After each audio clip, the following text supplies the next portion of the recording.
Astell and Alistair Collins, both 30 years old, envisioned their lives' dreams and aspirations from a very early age.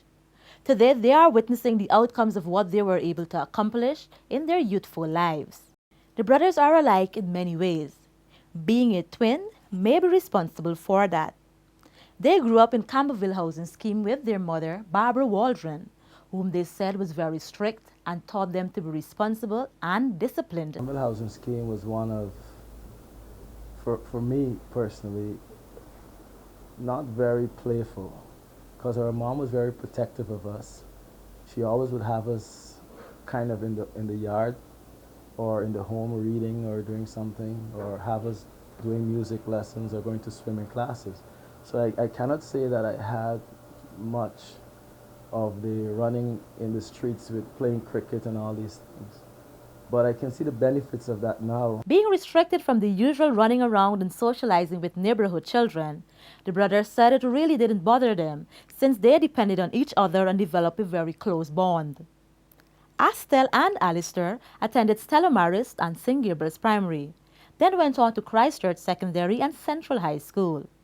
However, they both spent their final years together at St. Rose's High School. We were nurtured in an environment that we respect each other, we respect people, we especially respected women. And the teachers. So we basically were not given an opportunity to be, as they say, bad boys. Because my mom, she is a disciplinarian. The young men took the discipline they received from their mother throughout their university life, where they both pursued an associate degree in medical technology. After completing university, they were employed at Eureka Labs. After 4 years of working there, Alistair was promoted within, I think, 5 months. So quality assurance manager. And then a few months after, I was promoted to the branch manager at Perica. So there was no reason for leave. There was no discrepancies or anything, but because of destiny, I was inspired to write a book of poetry. And at the time, Alistair started a consultancy firm, which would then finance my Caribbean tour with the book. Astell's destiny began to be further realized as he was invited to South Africa by a group of people who attended a global leadership summit with him.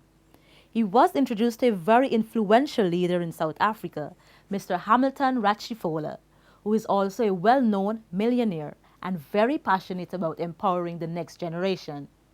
He felt in his spirit that Astell was the one to implement change in his nation. He, for 4 years, has empowered me to empower the nation of South Africa. And so I did leadership development with government agencies, university professors, principals, university students, high school students, corporate, to the common man in the streets.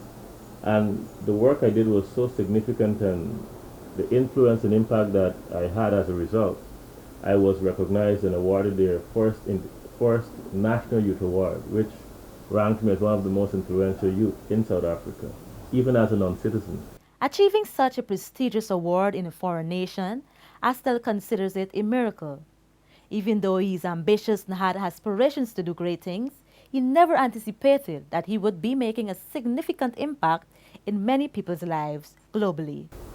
There was a shift in my ideologies and my thought process just by being there. So that's the importance of an environment that we create.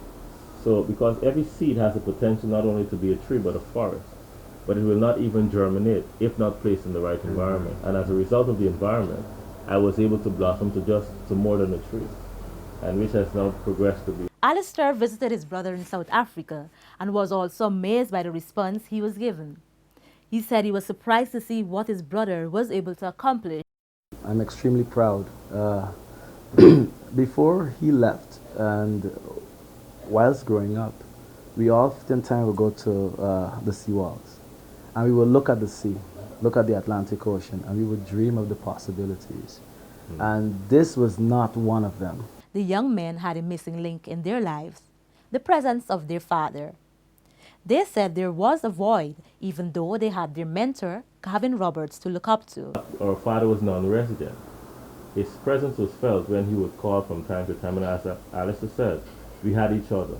Right. So it was not a replacement or a substitute. However, we compensated for his absence. And even now, like when I visit the States and I go see him or he would come here, um, we often thought that only boys need their fathers. But what I realized, even men need fathers too. A significant inspiration to Astell and Alistair was the writings of Dr. Miles Monroe, an internationally renowned best-selling author, life coach, leadership mentor, and pastor. The first book we received as a gift was called Maximizing Your Potential. So, for me, when I went to the Bahamas, I think it was 5 years ago, I was in awe of reaching the man that has Inspired us. not only inspired, but helped us to rethink the way we were taught to think. So Dr. Monroe was really that embodiment of a man of God that we looked up to. So for me to represent him now and his organization, Itwala, it's not only a dream come true, but it's the favor and grace of God.